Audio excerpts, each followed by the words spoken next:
Okay, and the mics are live. Good evening, YouTube. Good evening, and welcome to the next and latest episode of the FPL Family. My name is Lee. This is Sam, and this is episode number.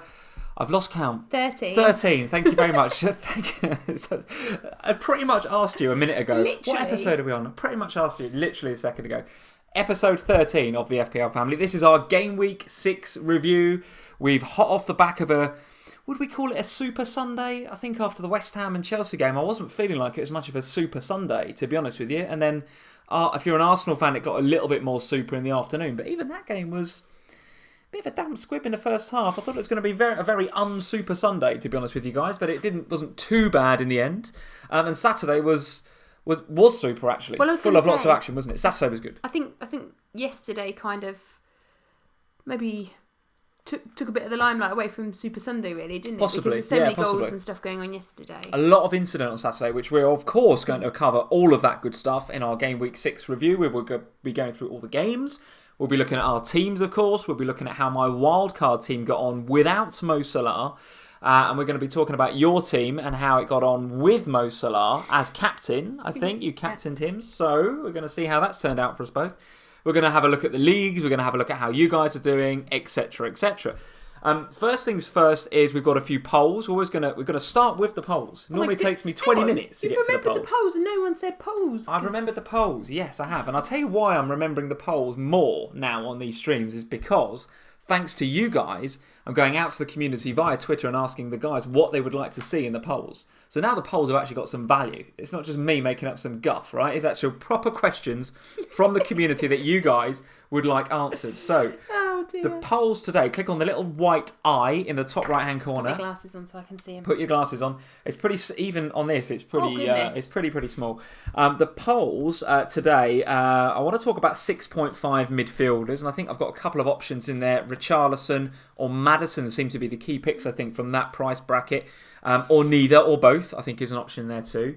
Benjamin Mendy, what are you guys doing with Benjamin Mendy? I must admit, I had a very, very last minute reaction to Mendy, didn't I? Literally Saturday morning, about half an hour from deadline. You're welcome, by the way. You're welcome. You suggested, I was just about to say, you're on a wild card, you've got to fix that problem. You've got to fix it. And I was sitting there thinking, I was driving. I was like, you're right. I did the transfer So you did the transfer for me. I was driving. I was like, do you know what? You're absolutely right. What am I doing? Messing about with Mendy. He's injured. Broken his metatarsal or something. So we're going to come to that a bit later on. But in the poll, I want to know from you guys, are you holding or selling Mendy?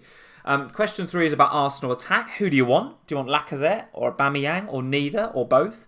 And I think we went on, well, thanks to you guys that tuned into the FPL show during the week, which was another brilliant experience, wasn't it? It was great to meet James and Jules and again. Fan Zone as well. And we did Fan Zone, of course, with Kelly Summers, which was brilliant fun as well. So thank you guys that tuned in to that and tweeted us about it and gave us some feedback. That was awesome.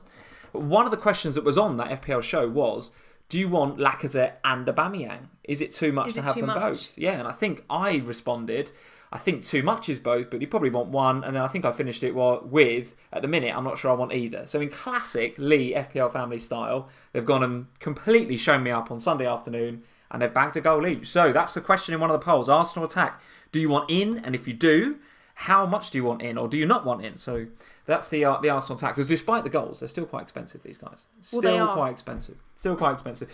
We've got a question about mid-price Spurs midfielders. So there's all of a sudden there's a lot of... What is this? People would like some Spurs coverage, would they? Well, I think what's happening is that actually Lamela came off the bench, got another goal. Son's returned from the age of games. Moore is kind of in there and is a good pick and is in a lot of teams. So the question in the poll is, which one of those three do you want? Or do you want none of them? Or do you want a mix of them? Or how are you feeling about those Spurs mids? I think they're all about that sort of price. They are, yeah. Or would you prefer to go up to Eriksen and Ali? I think is one of the options in there as well. So, and there's some decent fixtures coming up. And there's some decent fixtures for Spurs coming up. Has there been a bit of a... Don't curse us. What are you doing? What are you doing? I was going to say corner turned, but I got the T and the C the wrong way around. And it was going to be a turner cursed or something. I don't know. Has the corner been turned now that you've beaten Brighton and Hove Albion at Amex? We were going to come and review that game a bit later on. I'm going to put my teeth back in. And then the last question on the polls, because we've got 5 questions today, all singing and dancing polls, quite incredible. The 5th They're good ones as well. question. They're much better than your polls. Well, you don't sound surprised. This is from the guys on the community. Of course they're good. And the last one is we're looking for you guys to give us a bit of feedback. And Jeff, thank you for joining. Jeff, if you're here, we're going to say hello to a few of you guys in a minute. He'll be here. Including Jeff, if he's here. Tweeted earlier to say, why don't you do one of the questions on the polls? Which bit of the live stream do you like the most? Okay. And I kind of like that. So I'm really interested to hear what you guys think of the stream and which bit you like the most. I can't think of the options right now, but there's some options in there. Is it the hellos and the intros, the league reviews, the team reviews? Nobody likes this nonsense, surely.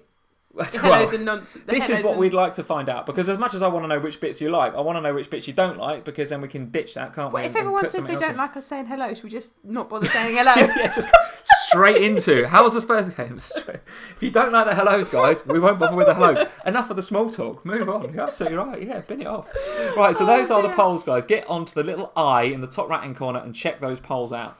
Now, before we say hello to a few people, I've spoken for far too long already. I'd like to hear from you, and I'd particularly like to hear from you about Instagram, because between now and the previous stream, we've hit a bit of a milestone, haven't we? Yeah.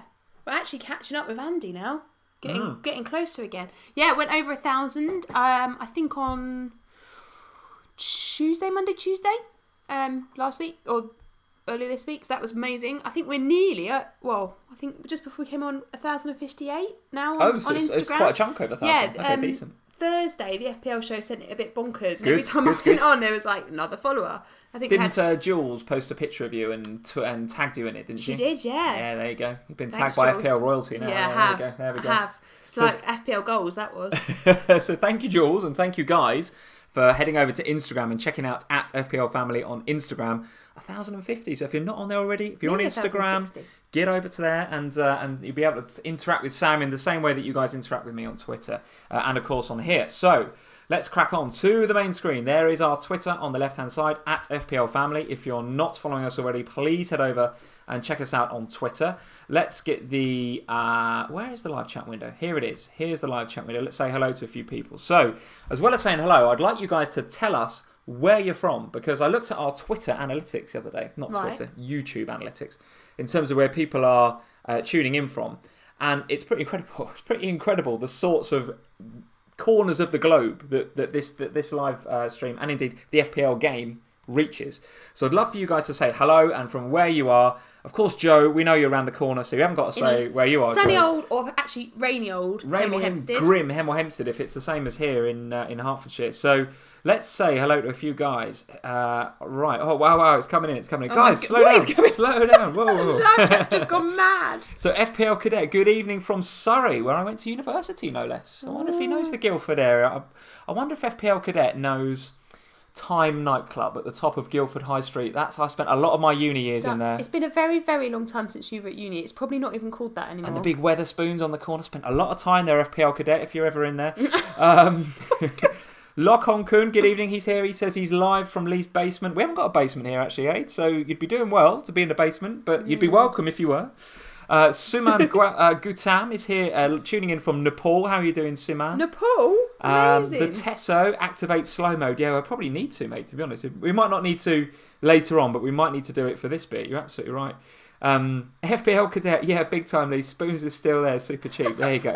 We're on the same wavelength, me and Cadet. I'll send you down there for a beer with him then. It's all about the £2 Fosters. That's what I'm all about that. Shashank, hi from India. How you doing, Shashank? Hi, let's see, Mukhtar Adam. He's French and he's from India. How you doing, Mukhtar? Thanks for joining in. Jeff is from Gloucester, as we well know, sunny Gloucester, where actually you spent a year of your... Yeah, Jeff and I have already discussed this. You've already discussed, you spent one of your student years down there. She lives not far from where I used to live when I was down there. Very, very good. Jim's on from Guildford. How you doing, Jim? So sunny Guildford. 2 mentions for Guildford already in the first 10 minutes of FPL Family. Maybe it's your... What is going on here? It's your legacy up there. It's a legacy. I left a legacy in Weatherspoons, I can tell you. That's a bit too much information. That is too much information. Jared C. Hey from South Africa. How you doing, Jared? Don Van Hull is from Sweden. How you doing, Don? Mark Nunes from Trinidad and Tobago. How you doing, Mark? Amazing. Blessing from Ireland. How you doing, Ireland? Tom Sheehan from Oxford. How you doing, Tom? And let's see, Bench FPL from Essex. Awesome. What Lovely. was that? Thank you for tuning in from Essex. that was me thinking, shall I go for the Essex accent? No, I won't, because that's embarrassing. So I sort of went for it and then bottled it as soon as I hit the E of Essex. So no, I'm not going to do that. Luke Walkinshaw from the Cotswolds. Luke, how are you doing? Thank you as ever, Luke, for your support of the stream and the awesome graphics that you guys that you're doing for us. So thank you, Luke. Luke. Well, because he's got Trippier in it. Yeah, absolutely, yeah. Flipping Trippier with his last-minute clean sheet wipeout. Did get you an assist though, didn't he? Flaky assist, but yes, it was a penalty. So yeah, I think strictly speaking, it was an assist. And loads of you guys in. So guys, thank you for tuning in. Leo from Helsinki. We've got Eric Lord from Norway. We've got Jossie from Dubai. We've got Espen from Norway. Jim Parry from Torquay. Look at this, Bench FPL. I met my wife in St Albans. Bench FPL, so did I. Right. Here we go. So let's crack on with these games. There were some amazing places in there. We should attempt to go and see these places on holiday. What, like the Cotswolds?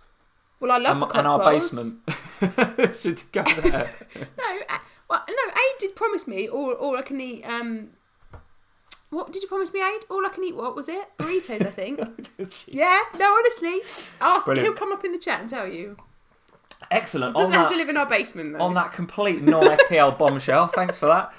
Little insight into the relationship between you and Aid. Very, very good. You can come too. Oh, excellent. I'm up for a chimichanga. I'm absolutely up for it. Right, so let's crack on with this game week because the guys are here as ever to hear about our wisdom on FPL, not about burritos and chimichangas. Yummy. So where shall we start with this game week? Do you know what? I want to start here.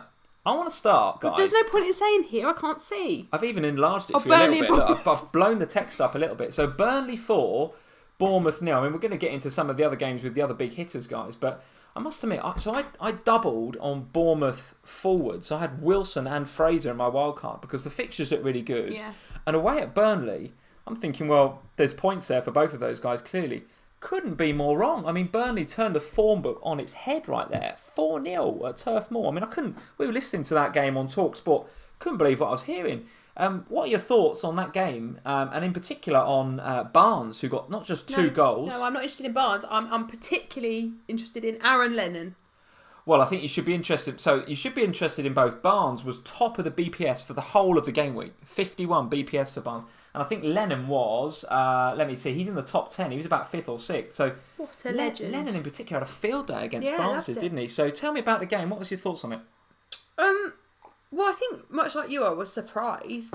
Going into the game, I'd kind of written Burnley off before the game had started, to be honest. I was expecting a bit of I had a little bit. A bit of a Bournemouth whitewash, really. Your thoughts on the influence of Goodmanson?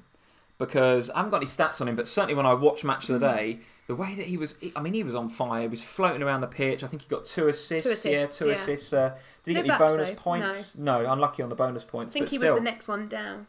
Yeah, but still, I mean, he really made them tick. And a few of you guys are saying, it's the return of Goodmanson. He's the guy that really, fires them up. Goodmanson looked brilliant, Josh is saying. Yeah. So, thoughts on that, on the Burnley team? Have they turned a bit of a corner? Have they kind of drawn a line under this Europa thing now? I think so. But, if you think back to Burnley of last season, actually Burnley were a decent side and decent defensively. That's why they made Europe. Yes, absolutely. And so what I think we've seen is a bit of a... It's one of the problems, isn't it, of being a team that doesn't usually qualify for Europe and then qualifying for Europe. Because you don't really have, actually a bit like Spurs, you don't really have the depth of squad in order to cater for a Premier League run and a European run, particularly a Thursday night European run. Thursday nights are tough because it has a massive knock-on impact on the weekends. Seb's in. Seb Wilkins, thanks for joining. You watched Burnley last week at Wolves. You said they were god awful. I totally agree. Yeah, but so where's this come from? Well, I don't know. I think there's partly because they've been out of Europe for a little while now, a couple of weeks, I think, since the European run ended. But actually, maybe that kind of that negativity and stuff just needs to be worked out, and they needed the return of somebody like Goodmanson as a bit of a spark and a bit of a kind of a right. We need to get going now. Our season needs to start. Do you think Bournemouth are a bit complacent, potentially? Potentially, yes. I think Bournemouth have had an excellent start to the season and particularly their forwards have been playing very well. So I wonder whether there was a little bit of kind of complacency or we're coming up to play Burnley, who haven't been great defensively, so we should be able to beat them by a few goals. Perhaps there was an element of both of those two things at play. But it was certainly a surprise. And it certainly opens a bit of a window, doesn't it? Because, Burnley players, from an FPL point of view, we've kind of written them off for the first 6. I haven't even looked at them, to be honest. No, I mean, at no point have I considered having a Burnley player. The only one I've considered is Joe Hart, actually, at 4.5. He's racking up the saves. I think before the game at the weekend, he was on about 28 saves. Yeah. He had another very good game with another load of good saves at the weekend. And got a bonus point this weekend. Yeah, so listen, I mean, Joe Hart is not looking too bad as a 4.5 goalkeeper. If you're on your wildcard, if you're thinking about who you might get in. I was talking on Twitter to Joe from the Scouts, Jonty from the Scouts earlier in the week, and he was saying that Dufour is due back, I think, in a couple of weeks into that Burnley defence. So it's going to shore them up even more. Yeah. So, actually at 4.5, if Burnley can get Dufour back, they've clearly shown a bit of resilience here against Bournemouth. Could we be looking at a return of Burnley from last year? If Hart's going to start pairing clean sheets with saves, 4.5 is going to look a bargain. Yeah, either that or we'll all get back on Ben Mee again like we did last season. Could go. Or Tarkovsky, for goal threat. I mean, I don't want to spend. I don't feel like we should spend too much time talking about Burnley, but maybe this is a blip. But I do feel I feel like Burnley it's a little bit of a wait and see. I mean, you can't impulse in on a team on the basis of one game when they've had 5 previously pretty dire game weeks. And your thoughts on Aaron Lennon in that game? So Josh King led the way with 8 penalty area touches in that game, the most for any player across both sides. So how Bournemouth haven't scored, given that Josh King's in and around the box, who knows? But second in that game with 5 was Lennon, and he had Francis on toast, didn't he? The whole game, frankly. Played really well. Back to his in this game anyway, back to his best, really. I haven't seen Aaron Lennon play that well in a very, very long time. Yeah, okay.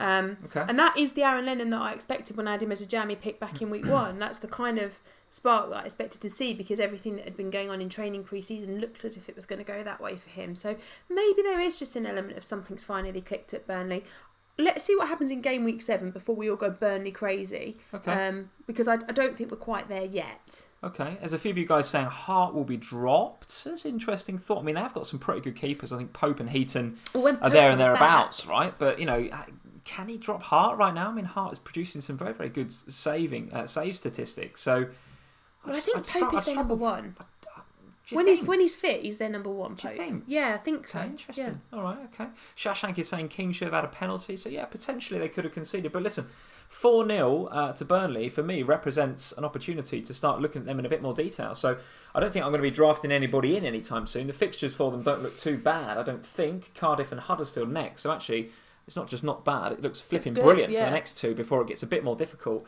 So, if you fancy a short-term punt, and if you're going to bring in Joe Hart, you don't want to be punting on short term on goalkeepers. You want to bring somebody in for the long haul, really. Yeah. But if you want a short term punt on, say, a Goodmanson for a couple of weeks because you don't fancy a Richarlison or a Maddison, why not? Yeah, why not? Absolutely. All right, let's move on from that game. I don't think I want to talk too much about Bournemouth. I'm not. Don't panic. I'm not panicking. Don't panic. I mean, I've got Fraser and I've got Wilson. I want to see how they do in the next few. The fixtures for Bournemouth look pretty good. I'm going to just give them... let's assume this was a bit of a blip for Bournemouth, because up to this, they look pretty good, I think. They look pretty good. Agreed, yeah. All right, let's talk about... It's a strange place to start, actually, Burnley, but it was a strange result. There's no doubt about it. Let's go to the Leicester game then, because we're going to jump about a bit today. We're going to come to the bigger teams a bit later on. We always cover the big teams first, but let's go into Leicester City. Sorry, it's just made me chuckle, because I thought, we always cover the big... Where are we going to put Watford? We're going to do that next. We're going to do Watford next. 42 seconds? 42 seconds, okay, absolutely. Cool. So Leicester City 3, Huddersfield 1. There was a stat on Match of the Day, which I think they said, guys, you can tell me whether I'm right or wrong on this, that Huddersfield have not scored more than 1 goal in a Premier League game since February. So if you've got defenders that are playing Huddersfield, get them in. Huddersfield do not score enough goals. They've There's not no scored question. more than 1 goal in a game since February in a Premier League game. I think that is the case, guys. You can tell me if I'm wrong. Right. So they struggle for goals, right? And at the same time, they're conceding 3 and a number of goals to the likes of Leicester. I'd like to talk about a couple of players from Leicester, though. So let's talk about Vardy, first and foremost. We called him out on the FPL show as a bit of a differential. Did. He's under 5% owned. You need a bit of surgery to get him in, potentially, because he's up in that sort of 9-ish bracket. Might even be 8.9. What are you making of Vardy? Top for shots in that game, 7 shots. Fixtures over the next sort of 9 weeks, apart from a little trip to Arsenal in a few weeks, look amazing up to about now till Christmas. Vardy, radar, what do you think?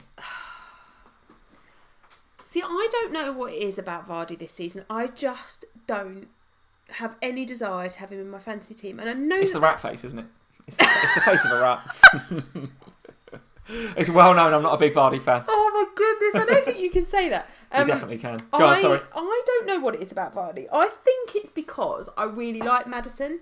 I think that's what it is. Now you're talking. So Maddison looks the real deal, doesn't he? And I mean, he's one that I toyed with on my wildcard. In the end, it was between him and Richarlison. It's me, so I clearly went Richarlison. Although, we'll come to the Arsenal game in a bit. I thought Richarlison actually looked pretty threatening, to be fair. But Maddison, in particular, looks really, really good. It could be a great FPL asset this year. So can you find room for both? See, Maddison is a real problem to me because I really want him. And I wanted him when I played my wildcard. And I just couldn't have the money to do it. And the only way I really had the money to do it was to lose Salah or to lose Mora. And put my teeth in. At that point, Mora was on too good form, and I didn't feel I wanted to lose him. Plus, you like having a bit of Spurs cover, don't you? Plus, he was my only Spurs, and I'm not going to play a wildcard and have no Spurs. I mean, can you imagine? Yeah.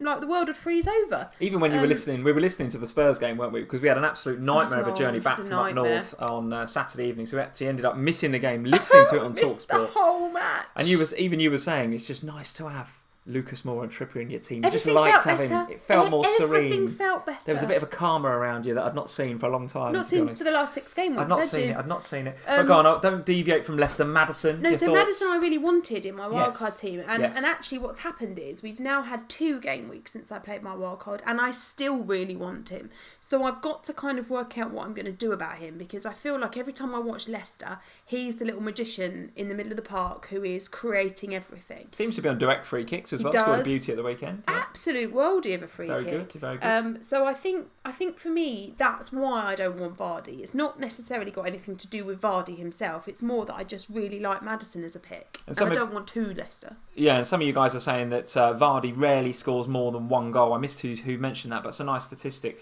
I don't know, I haven't got any stats on that, but he doesn't feel like he ever really explodes into sort of hat-trick territory and sort of 20-pointers like maybe a Hazard or a Aguero does. So, not saying that Maddison has got that potential, but at 6.5 versus Vardy's 9 or 8.9 or whatever he is, if you want to root into Leicester, for me right now it feels like Maddison.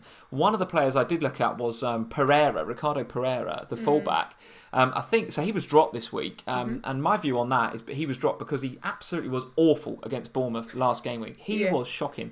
Going forward was okay, but every time that Bournemouth picked up the ball and counter-attacked, and Fraser... He just let Fraser go. He just stood there and watched Fraser get 18 points or whatever it was. So he clearly had Fraser in his FPL team.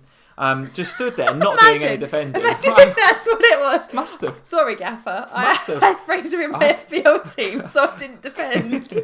Well, listen, whatever it was, he just was not defending at all. And I think the managers looked at it and got, well, listen, you ain't playing this weekend.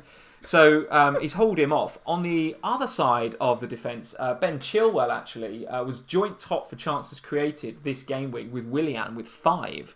And I think Vardy was top for shots, and Maddison was obviously creative as well. So does that make Vardy a better pick given he's got that creativity around him, or do you fancy somebody else from Leicester? I don't think that Vardy is a bad pick. So if you want to have Vardy in your fantasy team, I totally get why, particularly with the fixtures coming up and with Maddison and co behind him. I can understand it. It's just that for me, I feel like those...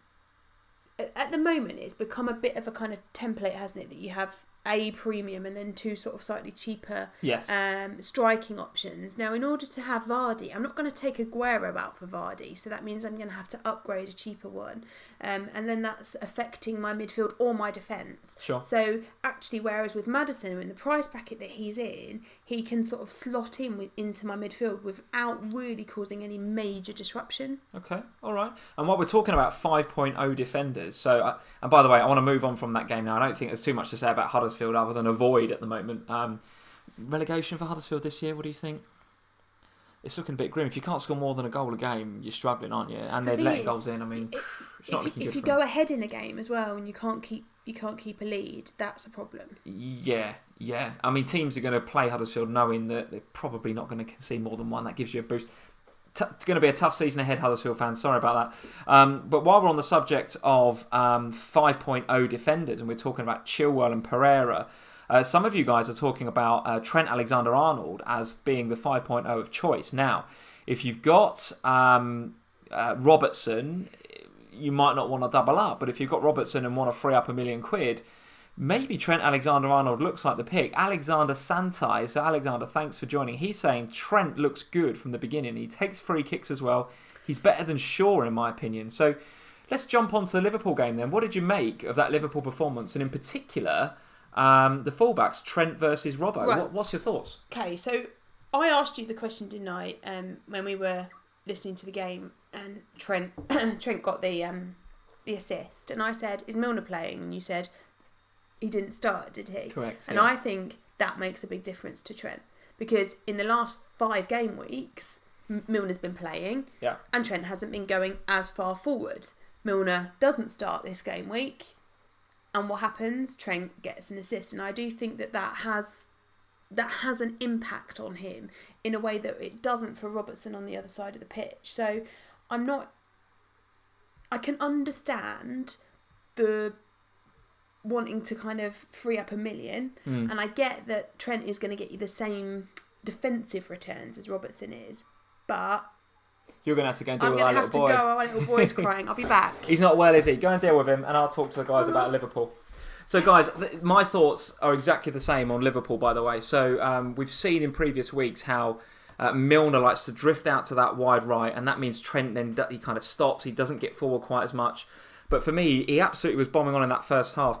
What I noticed about Liverpool, by the way, was that we changed our system. If you look at the way that we played in the first half, he put Shaqiri kind of in the hole behind Salah. So Salah kind of played in the 9. He put Shaqiri and the other 2 guys in behind him. That actually lessened Mane's effect on the game, actually. I thought Mane had a poor first half because of that system. But because of that, we looked ultra attacking. We went ahead, got the 3 goals. And at half-time, Klopp changed it, went back to the 4-3-3 that we're used to. Milner came on for Shaqiri. And if I was Shaqiri, I think I'd be a bit upset about that, to be fair, because he had a fantastic first half and he gets hauled at half-time. But Klopp did come out at the end of the game and say, well, listen, look, this is because we wanted to control the game. We didn't want to go, hell for leather like we did in the first half. So we controlled the game a lot more. There was a lot of game management in that second half, which was really, really good. We went back to the 4-3-3 and saw the game out. Given that we've got some difficult fixtures coming up for Liverpool, including Chelsea in the Cup, we've got to go away to Napoli, we've got Chelsea in the league, and then I think Man City in the league after that. Not a bad idea to kind of manage your energy levels and manage the game. So while Sam's not here, why don't we go to the live chat rather than listening to me, guys? Let's get involved with you guys. Josh Telling is saying Shaqiri played fantastic. He did. He had a very, very good game, Shaqiri. Let's see. Salah looked good from the match of the day highlights, Danny McDonald is saying. A nice differential at 42.9% ownership. You're absolutely right. And I don't want to talk about the Salah and Mane thing yet until Sam comes back, because as you guys will know, I'm not on Salah. I got rid of him in my wildcard, and Sam's got him. She's kept him. So let's talk about Salah a bit later on. Let's see what else you guys are saying in the live chat. Salah was close to another goal or 2, Ibrahim is saying. Do you know what, Ibrahim? You're absolutely right. I think he was, I wouldn't say unlucky, but this is the reason he doesn't get the bonus points, actually, Salah, is because he misses some chances, he gets caught offside a couple of times, and that affects his overall BPS and therefore his bonus points. But he had one where it was kind of a sort of cheeky little back heel and it just went wide. He had one that was ruled out for offside. He had one where, probably he should have scored, and then of course he had the goal as well. So I think you're right. On another day, could have been quite a lot more points for guys that had him and for guys that captained him. I must admit, as a non-owner, not watching the game because it was a Saturday 3 o'clock kickoff, which of course here in the UK we can't watch. So I was just listening to it on the radio and listening to sort of goal updates and stuff. Having then watched it on Match Today, I was kind of glad that I didn't watch it live, because as a Salah non-owner, I'd been really concerned. He got in some excellent positions in that first half. Could have been a lot more goals than we saw.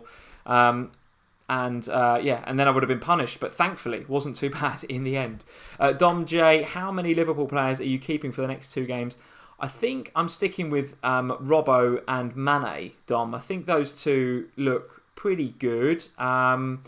Mane came into the game a little bit more when we reverted back to the 4-3-3 in the second half. But that first half, when we changed the system a little bit, had Salah up top with the 3 behind, that had a negative impact on Mane, in my opinion. But I can't foresee too many times that Klopp's going to go with that. I think he's going to go with the 4-3-3 most of the time.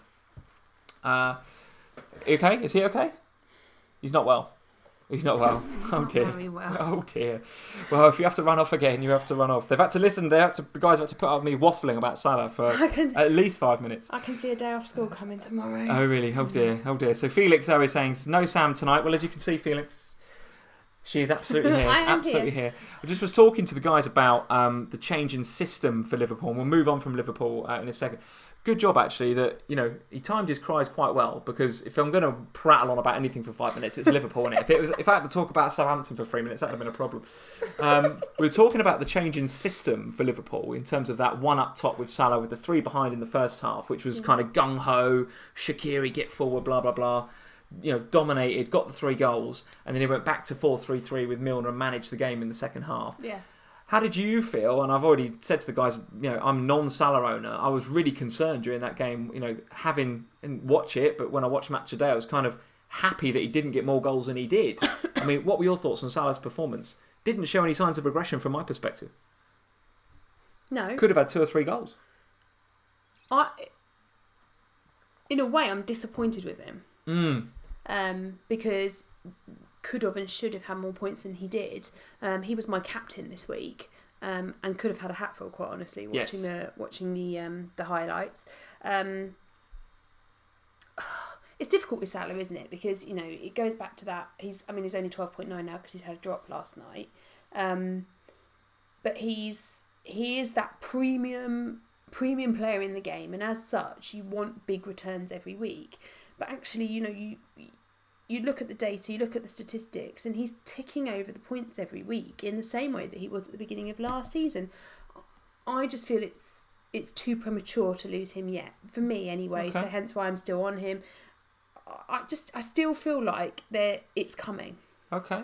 Well, yeah, it's absolutely. I think it is. I mean, and when it's saying Liverpool have not conceded at home since February, so defensively, as well as Salah doing bits up top. Defensively, they're looking really, really good as well. Shame for Virgil van Dijk owners. I mean, he had to go off on 56 minutes, didn't he, with a bit of a rib injury, so he'd be a bit annoyed about that. Sit down for 4 minutes, Virgil. Yeah, I know, but I think from what I've heard from Klopp, it doesn't sound as if it's too serious, which is not just good from a Van Dijk perspective if you've got him, but it's also good from a Robertson or a Trent, or if you've got a Gomez. It means, not that I think you'd sell those guys anyway, but you want Virgil around because you're gonna, you've got a far higher chance of a clean sheet with Virgil around. And you're going into a tough bank of fixtures now. Yes, with absolutely. Chelsea next, and the League Cup and the Champions League and everything else. The fixtures for Liverpool get that much harder. So if you're invested in a Liverpool defender, like what we both are, you want the main man in the centre of that defence, because when Virgil plays, it's much more likely that the likes of Trent and Robertson are going to get their clean sheets as well. You're absolutely right. Right, let's move on. That's enough Liverpool talk, as well as the interruption from the little man upstairs. And there's a few of you guys asking how old he is. He's 4. He's 4. He started school like a couple of weeks ago, and he's just constantly knackered, isn't he? His school's absolutely knackering him out. He's wiped out. He just needs to go to sleep. He's got a cough and it's keeping him awake. And he's so tired all the time, bless him. Let's talk about the shenanigans at Old Trafford. So, are we starting to see Wolves really settle into the Premier League now? I mean, they had a bit of a shaky start, a couple of iffy results, but looked solid, but, weren't quite getting the results.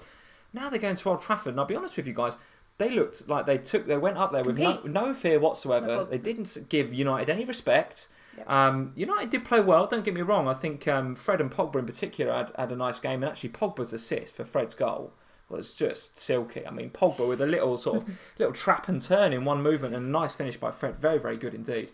But Wolves really settling in to the Premier League now. And given, and you guys that will have watched us on the FPL show during the week will know that Sam is our resident Wolves expert, having stood up there with Jimbo doing a whole section on Wolves. Wolves expert. Absolutely a Wolves expert. So give us your thoughts, because I know I will bow to your better knowledge on Wolves. Tell me what you think about Wolves. Are they the FPL goldmine that we've been waiting for, both defensively and offensively, actually? In short, yeah, they are. I think, if I'm really honest with Wolves, I think I didn't appreciate quite how good a team that they were coming out of the Championship, because there's a lot of hype about them pre-season though. There was, doing some but good I think stuff. For me, when a team comes out of the Championship, if they've not been in the Premier League for a while, they've been out of the top flight for a while, like Wolves have. Yes. There is that element, isn't there, of, well, you're good in the Championship, but how good are you going to be in the Premier League? And as an FPL owner, I was reluctant to invest too heavily in Wolves and Cardiff, and I think we wanted to see what they were going to be like, and I think we've seen it now. I think we're starting to see it. And I think last week when we heard that I was going to talk about Wolves, I was like, oh, better do some research on Wolves. Got all the stats now on Wolves, haven't you? Yeah, and then the more you start reading about Wolves, the more you realise that actually it's not just that they are good assets. There are massive differentials. So give me your thoughts on, in particular, Jimenez, because I thought in Match of the Day, he really did. He didn't give United back for a minute's peace. He was a nightmare all the way through it. What's your thoughts on Jimenez? 5.5 in the game, by the way. I mean, talk about bargain bucket. Well, I've just talked myself into getting Jimenez in the last... What? Have you made a transfer already? No, I haven't done it yet, because I'm waiting until after the League Cup. I should think so too. Jimenez on an early transfer would be very rogue, to say the least. Goodness me. Well, I just feel like... I spent a lot of time not long ago, didn't I? Because we were going to talk about how good Wolves have been. Jimenez, looking at the data and the statistics, and particularly creativity and threat and influence data. And when you look at him in comparison to his counterparts, so players that are within the same price bracket as him, so he's 5.5. I had a little look at Wilson at Bournemouth, who he beats on all counts. Oh, does he really? Okay. Yeah. Okay. So Wilson's 6.3, so he is 0.8 more expensive. Yeah, for all three of those, he totally destroys him. Josh King beats him by a long, long way. He's up in that 6 million, 6.3 bracket. Murray at Brighton destroys him, and he's 6.5. The only one that's in this, Gray is the same. He beats him. The only one who actually in the same sort of price bracket as him, that actually does beat him for threat scores is Danny Ings. But actually... He's cheap as chips as well. Yeah, so he's the only one that actually has a higher in that end of the spectrum. So you're feeling a forward line of Aguero, Jimenez and Ings? Yeah. All right. Okay. And actually, if you take Harry Kane in comparison to Jimenez, their scores across the board are very, very similar. They're within like 1 or 2 points for threat, creativity, and so actually, Jimenez is looking like an exceptionally good pick. And what an enabler the man is. Absolutely. Let's see what you guys are saying. So they'll also have gone mental, probably. I don't think so. The data speaks for itself. The data's there. Jasper's saying Patricio, Doherty, Bennett, Jimenez. Geez, Wolves, and only two of them. So there's only Jimenez and Neves that are owned by more than 5% of the game. So you pick these players, and if they do bits, then you're absolutely loving it, because they're a huge differential. Steve Shotton is saying, thanks for joining, Steve. Classed as a midfielder, Helder Costa, 4.9, starts up front and plays 70 to 75 minutes. A little diamond. Well, yeah, he's yet to explode, I think, but he's definitely in the Wolves' thoughts, isn't he? And Wolves' fixture's nice. Rushiel Joshi is saying Mitrovic to Jimenez. I'm not sure you want to lose Mitrovic right now. We'll come to him a bit later on, but but Jimenez in certainly looks like a good option. Zach Jones, I have Doherty and Jimenez. Shashank is saying my forward line will be Aguero, Mitrovic, Jimenez. A lot of love for Jimenez. Yeah, a lot of love. Yeah, 5.3% of the game. And let's be quite honest about it. That 5.3% that own Jimenez, the only people that own them are the people like you guys and us who are in the community that talk about them. Because these aren't players that you're going to pick out if you're not part of the FPL conversations all the time. Okay. So let's talk. So Wolves, absolutely, they're a goldmine right now. Go for it. A goldmine. Let's talk about Manchester United then. A bit of a lacklustre performance, I think. Only saw the highlights on Match of the Day, and there wasn't that much to get excited about, I don't think. Those that bought Lukaku in, I think, were expecting a bit of a haul in this game. But that, if anything, it just goes to show you how resilient Wolves are defensively. They are a decent unit. They're hard to break down. I mean, actually, if you look at the goalkeepers from that game, Patricio had 5 saves, De Gea had 7. So there was attacking movement from both sides. De Gea got a bonus point, no less. Yeah, because the keepers were busy in that game. So it's not that the keepers were, it's not like Patricio was doing nothing. So the United attacking players were doing something. It's just that it wasn't Lukaku. And I don't know what it is about United. I just don't... There isn't somebody in United that I think that's the player I want in my fantasy Luke team. Shaw, 5.1, got booked 1, but I think 1 point at the weekend. Not really feeling that. I wasn't. But we talked about Smalling when we were on the show the other week or last week, and it's a bit like, well, I don't fancy him much either. Pogba, I sort of get the Pogba thing. I sort of get the Pogba one because he's a bit cheap in the middle of the field. He is getting some points most weeks. So I sort of get Pogba. I don't think I'd get him in, but if I had him, I'd keep him. Not for the price. I don't think you can get him in right now. Let's have a look at United's fixtures going forward, courtesy of Fantasy Football Scout. West Ham, Newcastle, Chelsea, Everton, Bournemouth. So the fixtures are there. It's all there for United. But as you quite rightly keep saying every week, which is the intangible feeling is that without looking at any stats, I just don't like the look of United. I just don't like the style they play. And I can't tell you why. The players will get points undoubtedly, but I just struggle to really want to spend time investing in them. Yeah, it's just hard to pick out one that you think, that's the guy that I think is going to get me some points from that United team. That's what's difficult. Okay. All right, let's move on. Cardiff 0, Man City 5. Let's not go crazy on this game, but just get some City coverage. Yeah, I mean, City just doing bits again, aren't they? And Cardiff, again, relegation for me this season. Sorry, Cardiff fans, it ain't looking great for you. What was interesting for me was City really, really showing their strength in depth. I mean, KDB injured. All right, so you bring Silva in. Okay, well, let's rest Silva. All right, who's their third choice creative midfielder? Well, stick Gundogan in there. The guy was unbelievable. I mean... Gundogan sprayed it about. I know it's Cardiff, right? But goodness me, Gundogan was just like absolute silk in that game. He was fantastic. Got a goal, got an assist.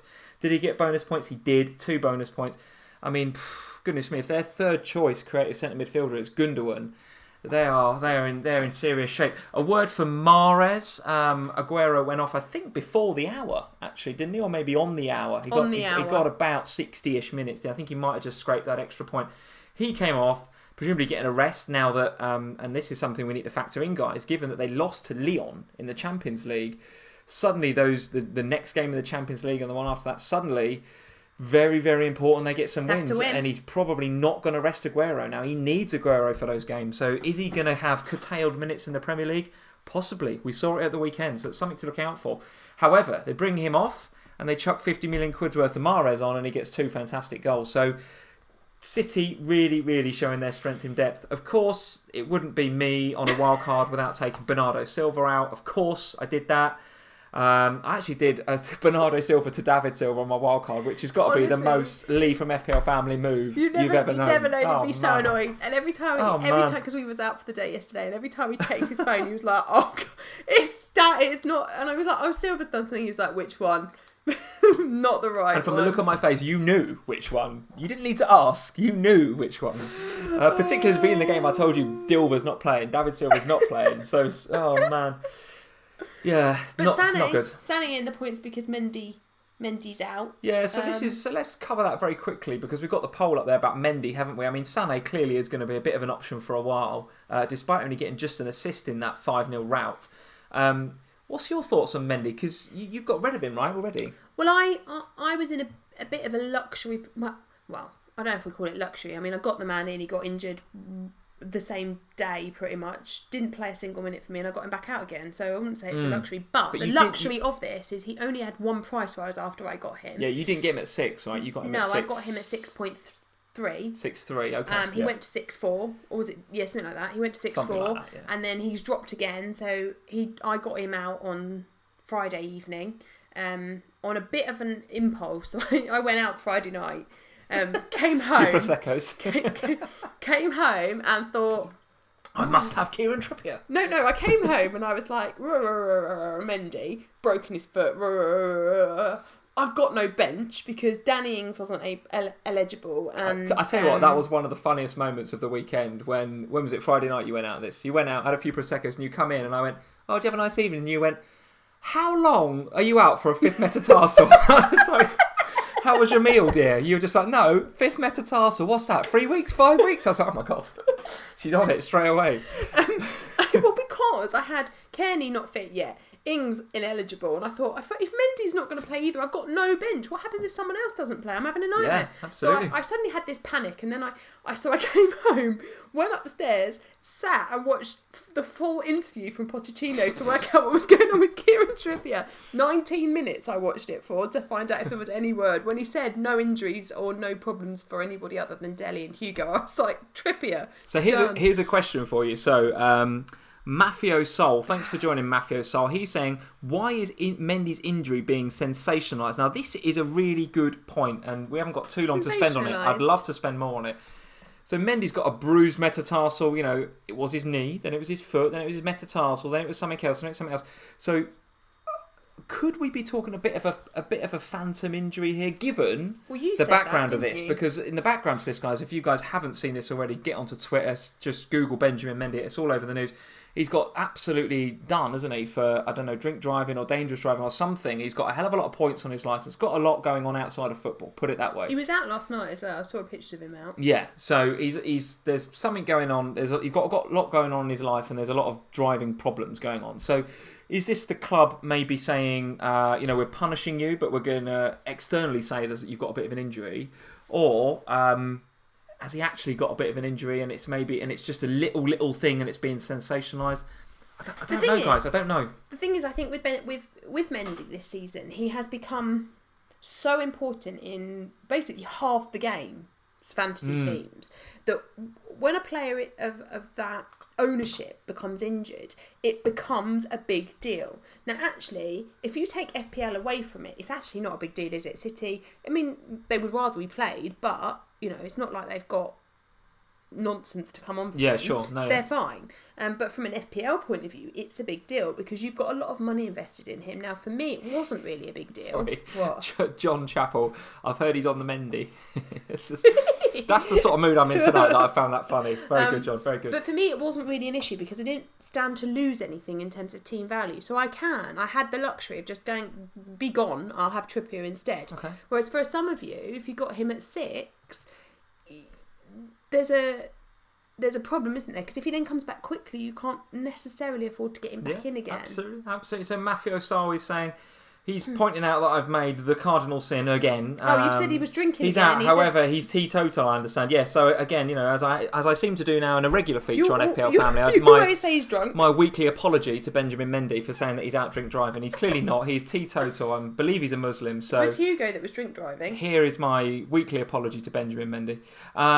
Where do we need to go next? Palace and Newcastle. I don't want to spend very long about that. Other than it was 0-0. Wan-Bissaka. What is Wan-Bissaka in his bonus points? Wan-Bissaka is an absolute beast, and if you haven't got him, you're doing it wrong. He's an absolute beast. He got something like 9 points for the second week in a row. Again. Somebody tweeted me earlier saying that his average points per game this season is 5.6, and in one game he got -2. And so he's getting unbelievable scores. He's played 5 game weeks because obviously he was suspended for 1. And he's had 3 bonus points 3 times. Yeah, just unreal. It's unreal. The only other thing to say about that game is I had double Palace defence, which saved my game week, which we will come to a bit later on. Oh, you had Hennessy, didn't you? I had Hennessy as well. Save points and a bonus point. Absolute touch. And we're going to come to that a bit later on. A Newcastle goal would have made my wildcard look shameful, frankly, guys. Have we talked about Spurs? We have not. Well, let's do it very, very quickly because we are rapidly running out of time, as ever. Disappointing to concede that last-minute goal, to say the least, as Trippier owners, both of us actually are Trippier owners. Very, very unhappy to see that goal going because he was due a bonus point as well, so it's actually cost a net of 5 points. But Spurs really, really needed that result. So again, we didn't see the game, we listened to it, we've seen the highlights. How Kane gets 3 bonus points in that game, I'm not sure, because I don't think he was, apart from the penalty, massively a part of the game. But listen, I'd like to hear from you. So what are your thoughts on that game? Spurs turned a corner now? Yeah, it was what we needed, wasn't it? Yeah. And I think I said to you before, And I said to Jules, who's a Brighton fan, when I was talking to her about it on Thursday. I hope you've Instagrammed Jules with Actually, a bit of banter. I haven't. I should, shouldn't I? You should. You absolutely should. I said to her that I thought that we would win, and all of you were saying, you're going to lose again before on the bounce, and I was saying, well, we'll win that game, because we had to win that game. There wasn't any of this, technical reasons you're getting left out or whatever it was. It was like, we're playing a full strength side and we will go out to attack you. It's not none of this, play extra defensive midfielders like we did against you, showing you far too much respect. Yes. Play a full strength team and play like we play. And we played well. We did the typical Spurs thing of being a bit stupid in the last minute and attacking. And I get it with Kane. Like, he just wants to get everyone to stop talking about the goal drought and everything else, and he just wanted to score a goal from open play, and I get it. But it's the 92nd minute. Just keep the ball. I think you can put a little bit of blame on Kane, but you can put a lot of blame on Danny Rose. Well, where was he? Right up with Kane, as if to say, I'm the wing back, I want to bomb forward. Knockhart's just standing there going, well, if the keeper gets it, he's going to punt it to me and I'm going to walk through. And then Rose comes running back, and because it was raining and wet, fell on his backside. What was he doing? Just terrible. But that's typical Spurs. But I think, turned a corner. We needed that result. Going into a really nice spell of fixtures, and that's why I've done the Trippier move. Not necessarily, because actually I didn't expect a clean sheet out of Trippier for this game week, but moving forward, what I do want to just quickly talk about is Anthony Knockaert, who I think played really, really well for Brighton in that game. And I've highlighted him a few times last season as a player that I felt could be really good in the Premier League. And he had a bit of an unfortunate spell of injuries, didn't he, last season, and it didn't quite come off for him. But this season I really feel like with Anthony Knockaert, we are starting to get the Knockaert that was Brighton of the Championship and could be a really good fantasy pick. Well, fair play to the guy. He came out fairly recently, didn't he, and said he had a lot of issues last year with mental health issues and a lot of depression, and he's come out, absolutely fair play to him, and addressed those issues publicly. Whenever anybody does that, I feel incredibly, I feel just humbled by that.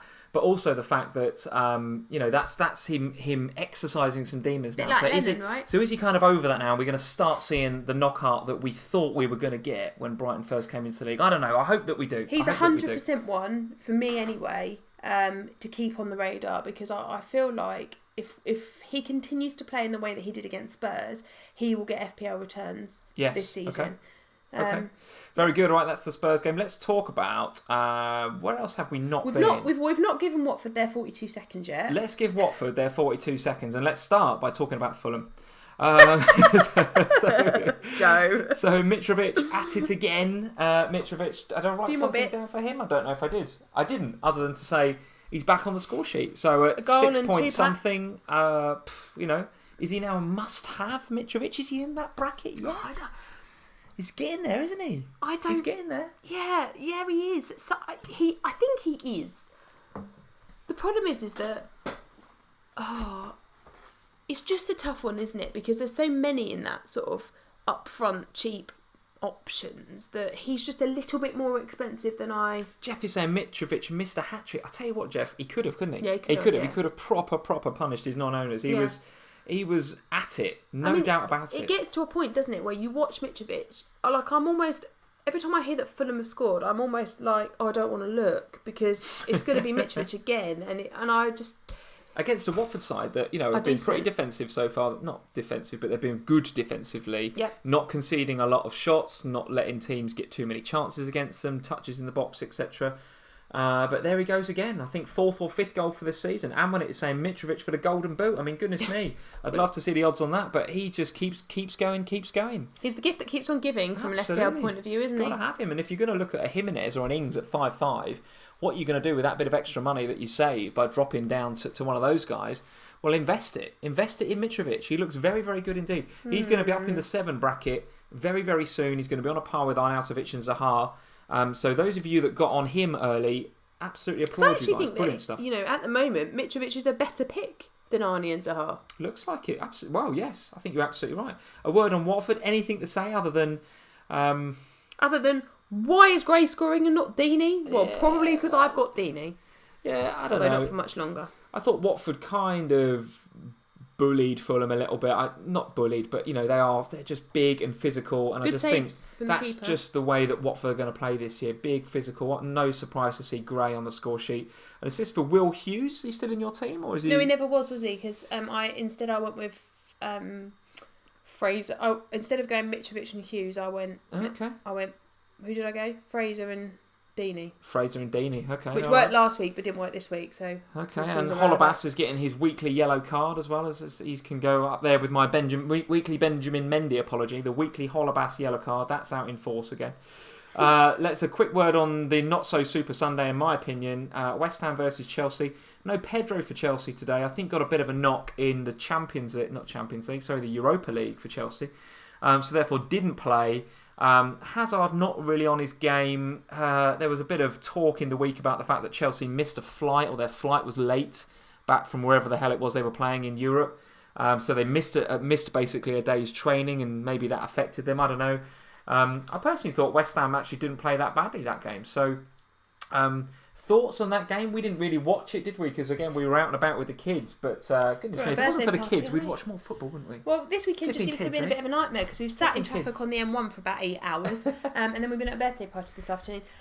The one thing I will say about that game, from a Chelsea perspective, the touches in the opponent's half, Jorginho, Willian, and Hazard were 3 of the top 4 players in this whole game week for touches in the opposition half. The 4th was Pogba, by the way. But those 2 players, Jorginho, Willian and Hazard, and Willian also was top for crosses with 12 as well. So it's not as if Chelsea didn't have a lot of the ball in the opposition's half, right? And Willian was clearly putting the pressure on. So was it just that they couldn't make the breakthrough? Or Fabianski 6 saves today, so I think got 11 points. Yeah, he got the baps, didn't he? Listen, it looks as if that, on another day, that could have been a Chelsea win. I think so, and I also think, we spoke last time about the result for West Ham last week and whether that kind of is a bit of a catalyst, really, I guess, for a change in West Ham's fortunes, because they needed something, didn't they? Let's be honest. The first 4 game weeks were pretty shocking. And maybe we have just seen a bit of a change in West Ham. A little bit more defensive today, perhaps, because Arnie wasn't there. So a little bit more kind of less attacking, more. I wouldn't say it's as much the Arnie missing. I would say it's more the inclusion of Declan Rice in the middle there. I mean, this kid is, really 19, 20. I do really like him. I actually do think England and the development at St George's Park and all that sort of stuff, there are some cracking footballers coming through at the moment. I mean, Phil Foden at City looks incredible. We're producing players like Trent Alexander-Arnold. Declan Rice as well looks superb in that defensive 3 of that little triangle in the middle, along with Obiang and Noble. For me, he's the reason they've shored up. I mean, that 3, there was some analysis on Match of the Day last week when they beat Everton, where they stay very close together, very tight-knit, they cover for each other, they communicate, and even at 19, Declan Rice is telling Mark Noble where to go. And Mark Noble's, I think he's still his club captain. He's, almost 30, been there for all his life. Declan Rice, 19, telling him what to do. I mean, that's absolutely brilliant. So, Felix is saying, Rice, only 19. Ibrahim, Declan's an Irish player. Is he really? Not English? Okay, well, we're producing some really good British talent at the moment. I don't think it's got anything to do with St George's then. I've got a feeling is he yet to declare, guys, Declan Rice? I'm not sure whether he's English or Irish. I'm pretty sure I read he was English somewhere. Is he one of those players that's like they're arguing about at the moment? Is he? Is he in that camp? I might have got that hideously wrong, but I'm pretty sure I don't know if Rice will play for Ireland or England. Mark earlier was saying, I thought there was still some uncertainty over it. Rice now plays for Ireland. Yeah. Okay. Is he the one that's played for the Irish kids but can still play for England because he's never made a full debut for Ireland? Will Hugel turned down Irish competitive caps. He has to choose. Yet to declare. I thought he was. Yeah. So he is hoping that he picks England because this kid looks a real deal. I'm absolutely very, very impressed with him last couple of games. And so just last word on West Ham then is I think they go back to being a bit of a watching brief because if you can hold Chelsea, who have made a fantastic start to the season, to a 0-0 draw, that's a really good result. And the Hammers fixtures still look pretty tough though. United at home, Brighton away, Spurs at home, Leicester away, Burnley at home. It ain't getting that much easier for them in the short term. No, but keep watching them. Keep watching. All right, watch this space. And Arsenal 2, Everton 0. Lacazette and Aubameyang doing the business. Lacazette, it was the sublime to the ridiculous, in my opinion. Lacazette's goal, very, very well taken. Looks the business. Aubameyang's hint of offside kind of no, offside. I was going to say it was proper offside, wasn't it? Offside. Yeah, it was offside. Should have been disallowed. Offside. Fell to him kind of nicely and he sort of tucks it away, so cheating, fair really. play. But Lacazette in particular, how many weeks can I sit here and say, look, Lacazette looks good without drafting him in? I mean, I feel like I should be sort of taking my own advice here a little bit. Well, you've been talking about Lacazette now for weeks. It's stupid, isn't it? It's stupid. I should be bringing him in. Since the fist pump in game week 4. What I will say, as well as those two, and now you've got to probably look at least one of those two, or certainly both on the radar. Thoughts on Torreira, and the reason I want to point out Torreira, despite the yellow card today, I think Arsenal look they're far better with this guy in the middle. He's about 5'0", isn't he? He's sort of Gianfranco Zola size, but he is a real player. I think Torreira. He keeps them ticking, and the Arsenal fans that I know on Twitter that follow us at FPL Family on Twitter got a lot of good things to say about this kid. A lot of good things. Any thoughts on that Arsenal midfield and how it's working? They look better without Mkhitaryan. Is my honest opinion. What is it? Is there a way back for Mkhitaryan? Is there? I just don't know. But this is becoming a habit with Mkhitaryan. Goes to Man United, starts the season well, has a bit of a Barney, and then doesn't play and gets sold. Comes to Arsenal, starts well, has a bit of a Barney, doesn't play. Like there's something not right there. And when he plays, Arsenal haven't looked as good as they do now with Lacazette playing that sort of change in formation.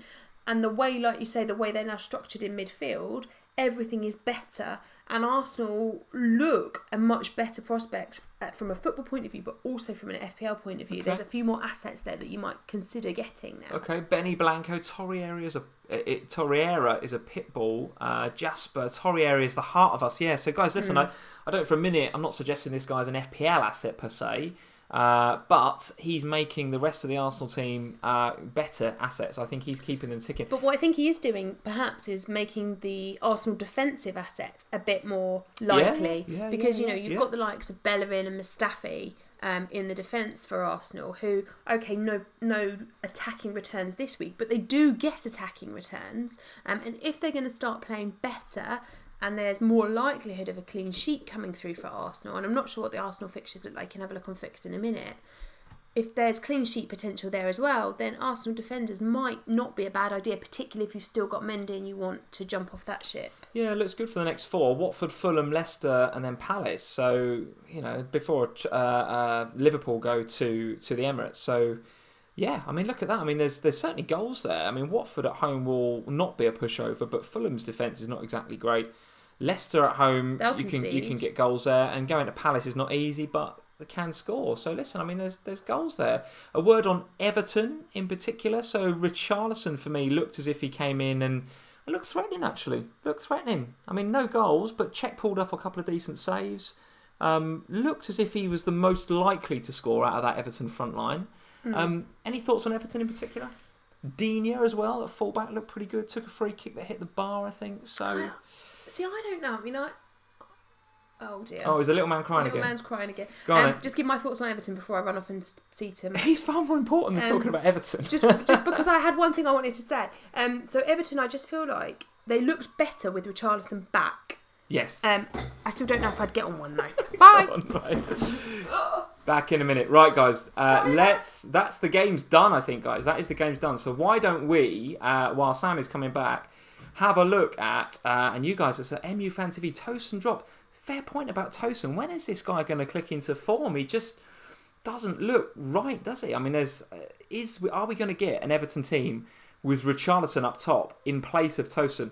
I think that could happen, guys. I think that could happen.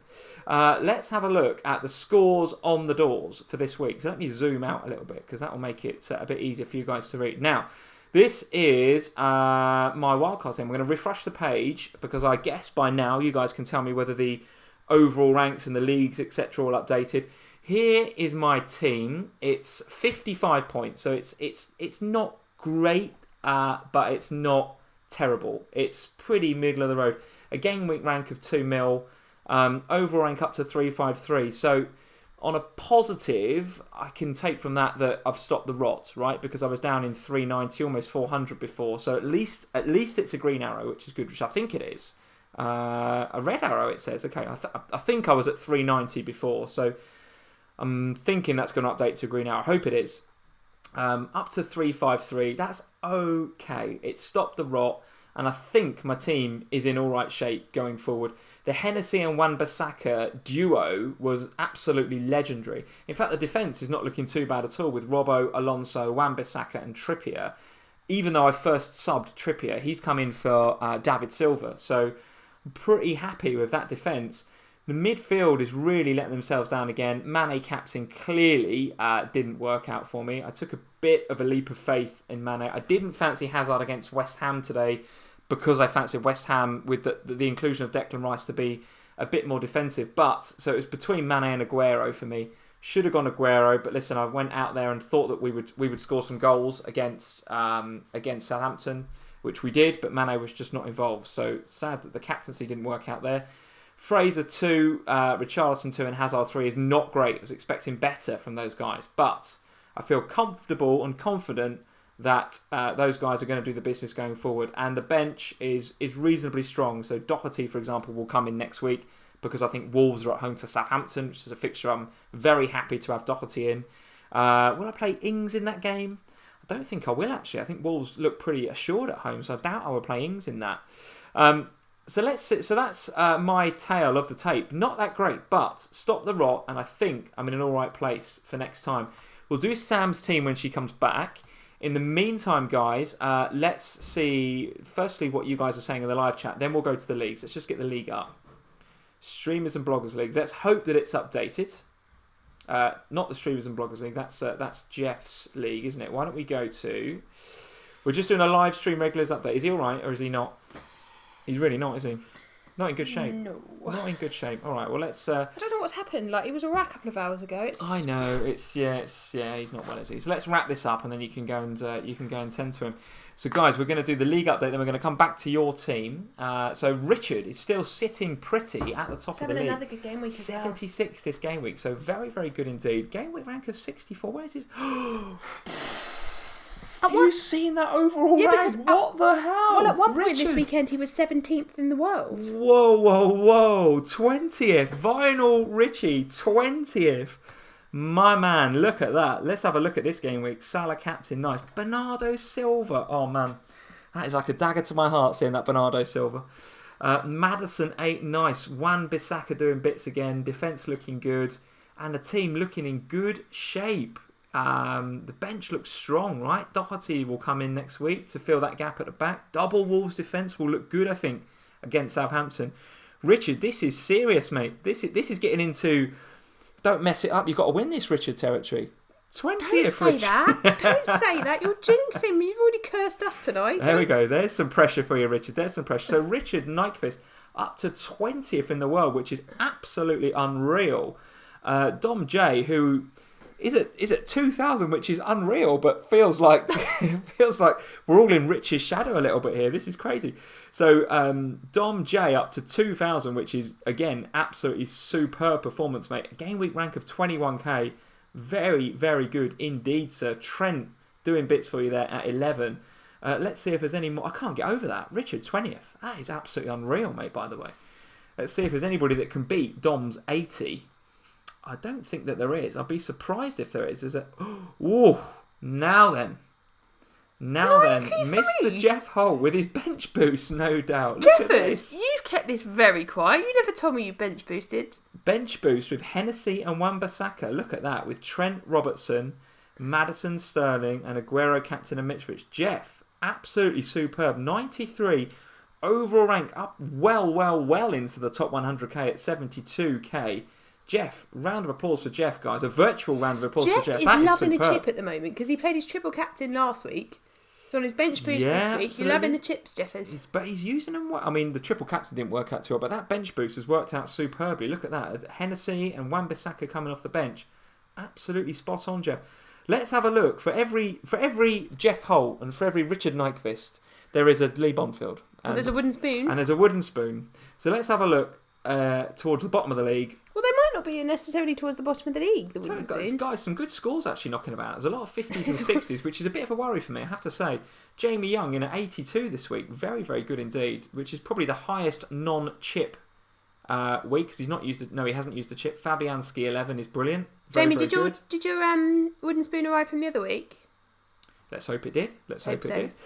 So let's have a look at some of these scores. I've got a really bad feeling that I'm going to be if you're the wooden spooning spoon again here. Oh no, here we go. Elias on 50. Very well. I was going to say very good. Not that great, Elias, for you, my friend. Begovic 0. Hamer 0. Yeah, not so good.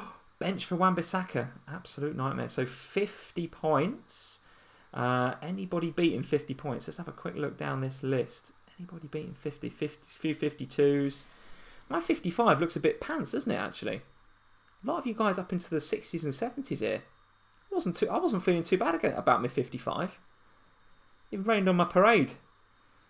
A lot of good scores. 52 for Rishab, so not too great a week for Rishab, but he's still up there in 4th, so he's doing very, very well indeed. It looks like I'm like second bottom again. This is terrible. I thought I was doing all right. Didn't think it was too bad. There's a 42 on the first page. Gail is saying I must have missed that. I must have missed that 42. Let's see. Can't see it. 52. Can't see the 42.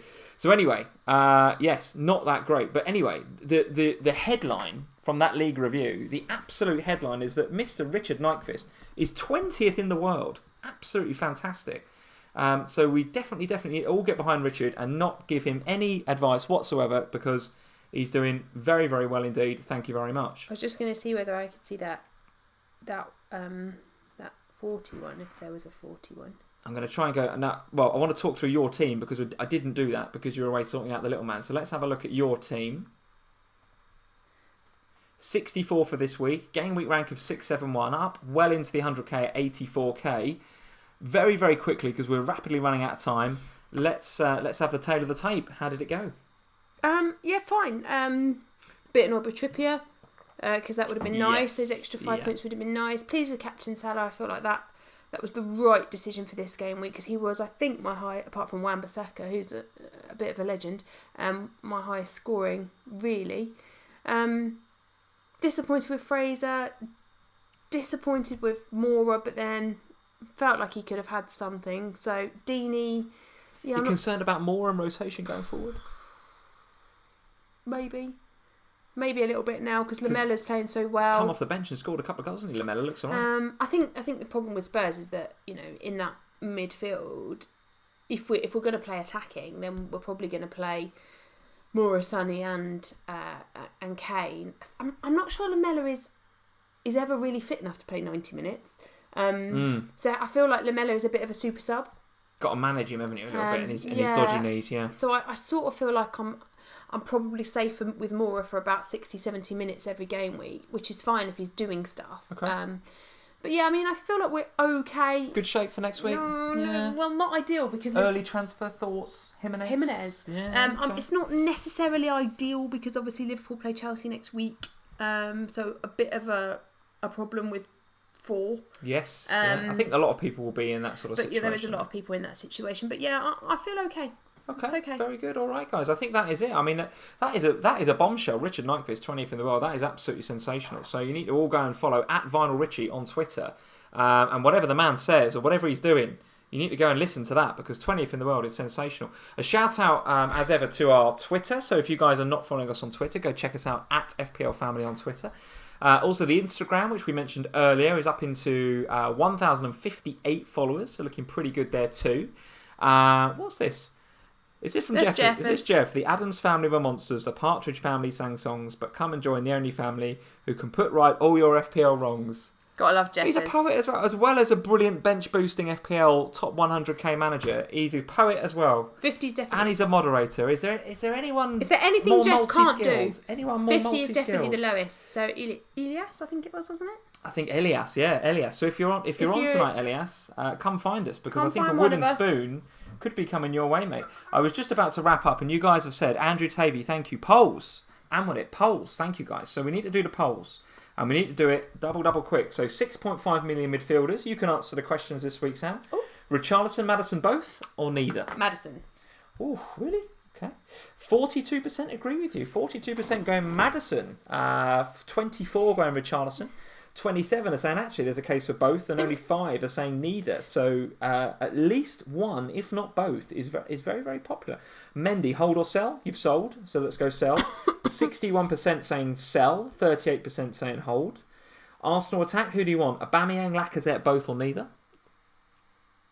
Is it right to say neither?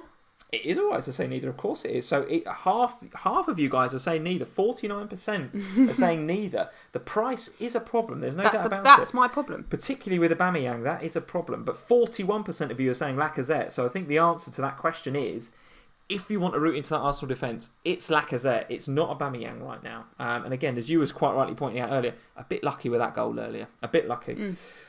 Let's do the favourite bit of the stream in a second. Mid-price Spurs midfielders, Lamela, Son, Mora, none because you prefer Ali or Ericsson, or none, end of.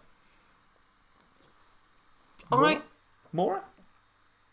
Yes, but I sort of think that actually to be safe, you'd go Ali. I've gone Mora. So this is quite split actually. 44% are saying none at all. Don't want any Spurs midfield at all. Even with the fixtures. Because of the rotation. Fair enough. Too much of a rotation minefield.